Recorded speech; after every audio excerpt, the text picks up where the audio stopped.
Hello friends, எல்லாரும் எப்படி இருக்கீங்க? எல்லாரும் ரொம்ப ஹாப்பியாக ஜாலியாக சந்தோஷமாக இருப்பீங்கன்னு நினைக்கிறேன்.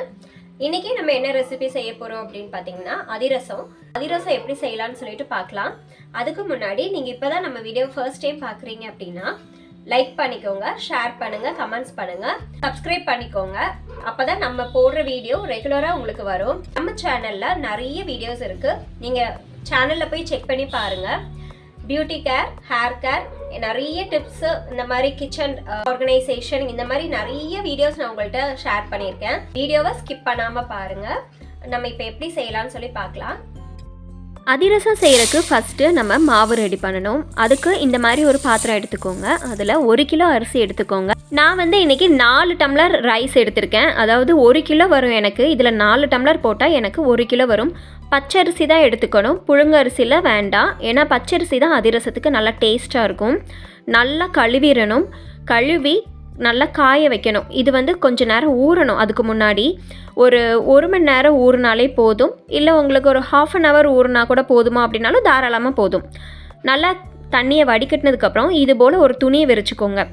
நல்லா அது மேலே அந்த அரிசி கொட்டி இந்த மாதிரி ஆற விடுங்க. ஏன்னா நம்ம கழுவி வச்சுருக்க அரிசியில் நிறைய தண்ணி இருக்கும். அந்த தண்ணியெல்லாம் எடுக்கிறதுக்காக தான் நம்ம இப்போ காய போடுறோம். ரொம்ப காயணும் அப்படிங்கிற அவசியம் இல்லை. அந்த அரிசியில் இருக்க தண்ணி காயிற அளவுக்கு காய போட்டால் போதும். நான் ஒரு 1/2 மணி நேரம் அதில் காய வச்சேன். அதுக்கப்புறம் ரைஸ் மில்லை எடுத்துகிட்டு போய் மாவை நல்லா திரிச்சிட்டு வந்துடணும். சொல்லி தான் அரைக்கணும் அதிரசத்துக்கு அப்படின்னு சொல்லி நம்ம கேட்டாவே அவங்க நமக்கு அரைச்சி கொடுத்துருவாங்க. ரொம்ப நைஸாக அரைச்சிடக்கூடாது. அப்போ அதிரசம் நல்லா வராது, உடையறக்கு வாய்ப்பு இருக்குது. மாவு அரைச்சிட்டு வந்ததுக்கப்புறம் நம்ம அதுக்கு ஒரு பாகு காய்க்கணும். அதுக்கு வெல்லம் எடுத்துக்கோங்க. வெல்லம் தான் அதிரசத்துக்கு டேஸ்ட்டாக இருக்கும். அதனால் வெல்லம் எடுத்துக்கலாம். நான் 2 உருண்டை வெல்லம் இருக்கு இல்லையா, அது எனக்கு 3/4 கிலோ கிட்ட இருக்குது. அதனால் 1 கிலோ அரிசிக்கு 3/4 கிலோ வெல்லம் போட்டு நான் பாகு காய்க்கிறேன். ரொம்ப தண்ணி விடக்கூடாது, கொஞ்சமாக தண்ணி விட்டு பாகு காய்க்கணும். பாகு காய்க்கிறதுல விதத்தில் தான் அதிரசமே நமக்கு வரும்.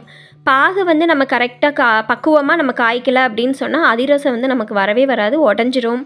அப்படியே எண்ணெயாக மிக்ஸ் ஆகிடும். நம்ம பாகை காய்ச்சி இந்த மாதிரி ஒரு பாத்திரத்தில் தண்ணிக்குள்ளே இப்படி ஊற்றுனா இந்த மாதிரி உருண்டு வரணும். அதுதான் கரெக்டான கம்பிப்பதம். அதாவது ஒரு கம்பிப்பதம்னு சொல்லுவாங்க இல்லையா, அதே மாதிரி 2 கம்பிப்பதம் வரணும். அது வரைக்கும் நம்ம பாகு காய்ச்சிக்கணும். அதுக்கப்புறம் அந்த பாகில் நான் கொஞ்சம் கொஞ்சமாக அரிசி போட்டு நான் மிக்ஸ் பண்ணுறேன். ஒரே முட்டை நம்ம கொட்டிடக்கூடாது. ஏன்னா அது கொஞ்சம் கொஞ்சமாக மிக்ஸ் பண்ணணும், இல்லைன்னா ரொம்ப கஷ்டமாக இருக்கும். அந்த அரிசி போட்டு கிண்டும் போது நமக்கு கையெல்லாம் ரொம்ப வலி எடுத்துக்கும். அதனால் கொஞ்சம் கொஞ்சமாக நம்ம மிக்ஸ் பண்ணோம்னா நமக்கு ஈஸியாக இருக்கும். அதே மாதிரி எந்த கட்டியும் விழுகாமல் நம்ம நல்லா அழகாக மிக்ஸ் பண்ணி வச்சுக்கலாம். உங்களுக்கு மிக்ஸ் பண்ணுற கஷ்டமாக இருக்குது அப்படின்னா உங்கள் வீட்டில் இருக்கவங்க ஜென்ஸ் இருப்பாங்க இல்லையா, அவங்கள்ட்ட கொடுத்து மிக்ஸ் பண்ண சொன்னீங்கன்னா தாராளமாக மிக்ஸ் பண்ணி கொடுப்பாங்க. நம்மளால் முடிஞ்சால் நம்மளே அதை மிக்ஸ் பண்ணிக்கலாம். கொஞ்சமாக உப்பு சேர்த்துக்கோங்க. சோடா உப்பெல்லாம் இப்போ சேர்க்கக்கூடாது. இப்போ கொஞ்சமாக உப்பு மட்டும்தான் நான் சேர்த்துக்கிறேன். போட்டுட்டு நல்லா மிக்ஸ் பண்ணிக்கலாம்.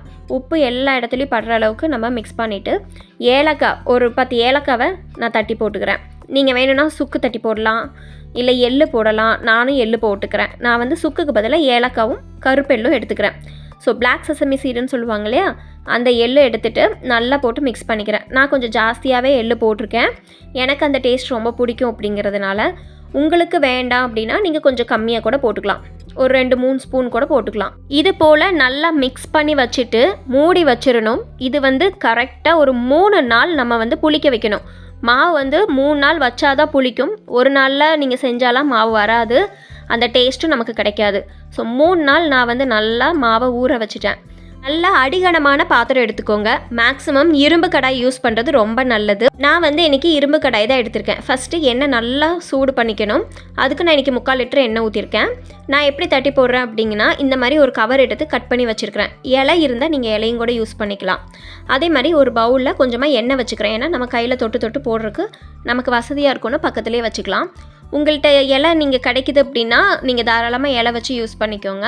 எனக்கு இலை கிடைக்கல அப்படிங்கிறதுனால நான் இன்றைக்கி கவரில் இந்த மாதிரி எண்ணெயை ஃபஸ்ட்டு தடவிட்டு கொஞ்சமாக மாவு எடுத்து அதனால் உருண்டை பிடிச்சிட்டு இப்படி தட்டி நடுவில் ஓட்ட போட்டோம் அப்படின்னா நமக்கு அதிரசம் ஷேப் கிடச்சிரும். ஸோ எண்ணெய் நல்லா காஞ்சதுக்கப்புறம் ஸ்டவ்வை ஓரளவுக்கு மீடியம் ஃப்ளேமில் வச்சுக்கோங்க. இல்லைனா டக்குன்னு கரிஞ்சிரும். அதனால் மீடியம் ஃப்ளேமுக்கு வச்சுட்டு ஒவ்வொன்றா தட்டி போட வேண்டியதான். இந்த மாதிரி ஒவ்வொரு டைமும் எண்ணெயை தொட்டு அந்த கவரில் போட்டிங்க அப்படின்னா உங்களுக்கு கவரில் ஒட்டாது, போட்டு எடுக்கிறதுக்கும் ஈஸியாக இருக்கும். ஃபஸ்ட்டு அதிரசம் பாருங்கள் எனக்கு கொஞ்சம் ஷேப் இல்லாமல் போயிடுச்சு. ஆனால் ரெண்டாவதாக போட்டிருக்க பாருங்கள், உள்ளே இருக்க அதிரசம் பாருங்கள் நல்லா ஷேப் கிடச்சிருக்கு. 1-2 அதிரசத்துக்கு புதுசாக போடும்போது அப்படி தான் இருக்கும். ஆனால் அதுக்கப்புறம் நம்ம போட நமக்கு அப்படி வந்துடும். ஸோ இன்றைக்கி பாருங்கள் நல்லா ரவுண்டாக வந்திருக்கு பார்த்தீங்களா, நடுவில் அந்த ஹோல்ஸ் எல்லாமே நல்லா அழகாக வந்திருக்கு. அதிரசம் அப்படின்னாவே நடுவில் ஹோல்ஸ் போட்டால் தான் அது நல்லாயிருக்கும் பார்க்குறக்கு.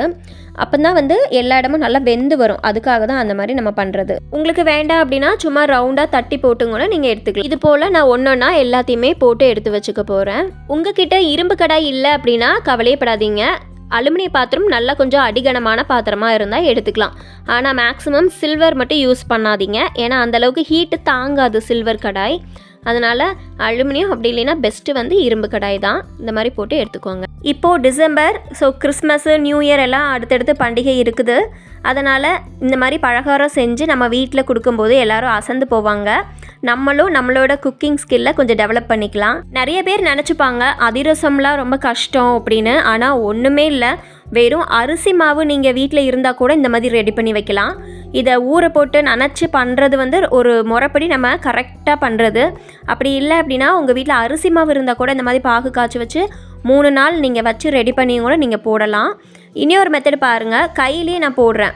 கையிலையுமே வந்து நம்ம பேப்பர் வச்சு தான் போடணும் அப்படிங்கிறதெல்லாம் இல்லை. கையிலையே நீங்கள் கொஞ்சமாக ஆயில் தடவிட்டு உருண்டை பிடிச்சிட்டு இப்படி தட்டி தட்டி நடுவில் ஹோல்ஸ் போட்டு எடுத்திங்கனாலும் நமக்கு ஈஸியாக வேலை முடியும். ஸோ நான் வந்து இதுக்கப்புறம் ஃபுல்லாக அப்படி தான் எடுத்துக்கிட்டேன். உங்களுக்கு பழக்கம் இருந்தால் நீங்கள் அப்படி போடுங்க. அப்படி இல்லைன்னா ரிஸ்க் எடுக்க வேண்டாம். ஏன்னா இந்த மாதிரி போடும்போது கையில் படுறதுக்கு வாய்ப்பு இருக்கு இல்லையா. நீங்கள் பெஸ்ட்டு வந்து பேப்பர்லேயே போட்டுருங்க. பழக்கம் இருந்துச்சு அப்படின்னா மட்டும், உங்களுக்கு நிறைய டைம் நீங்கள் அதிரசம் செஞ்சுருக்கீங்க அப்படின்னா மட்டும் நீங்கள் கையில் போடுங்க. ஏன்னா கை பார்த்து வச்சுக்கோங்க. நான் வந்து இன்றைக்கி பேக்கிங் சோடாலாம் சேர்க்கலை. அப்படி உங்களுக்கு வேணும் அப்படின்னா கொஞ்சமாக சேர்த்துக்கோங்க பேக்கிங் சோடாவை. இப்போ பாருங்கள், சூப்பர் அதிரசம் நமக்கு ரெடி ஆயிடுச்சு. இப்போ நம்ம டேஸ்ட் பார்த்தலாம் எப்படி இருக்குன்னு.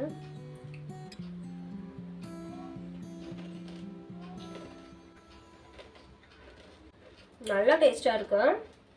குழந்தைங்களுக்கு கண்டிப்பாக ஸ்வீட்னா ரொம்ப பிடிக்கும். அதுலேயும் நம்ம வெல்லம் போட்டு செஞ்சுருக்கனால தாராளமாக இந்த ஸ்வீட் நம்ம செய்யலாம். யாருனாலும் சாப்பிடலாம். ஓகே ஃப்ரெண்ட்ஸ், இந்த வீடியோ உங்களுக்கு பிடிச்சிருக்கும்னு நினைக்கிறேன். ரொம்ப யூஸ்ஃபுல்லாக இருக்கும். நீங்கள் செஞ்சு பாருங்கள். மறக்காமல் இந்த ரெசிபி நீங்களும் ட்ரை பண்ணி பார்த்துட்டு எப்படி இருக்குன்னு சொல்லி மறக்காமல் எனக்கு கமெண்ட்ஸ் பண்ணுங்கள். நீங்கள் பண்ணுற ஒவ்வொரு கமெண்ட்ஸும் எனக்கு ரொம்ப என்கரேஜிங்காக இருக்கும். அதே மாதிரி நீங்கள் எனக்கு சப்ஸ்கிரைப் பண்ணுறது எனக்கு ரொம்ப சப்போர்ட்டிங்காக இருக்கும். ஸோ மறக்காமல் சப்ஸ்கிரைப் பண்ணிவிட்டு பக்கத்தில் இருக்க பெல் ஐக்கான் கிளிக் பண்ணிக்கோங்க. இதே மாதிரி வேறு ஒரு இன்ட்ரெஸ்டிங்கான வீடியோவில் பார்க்குறேன்.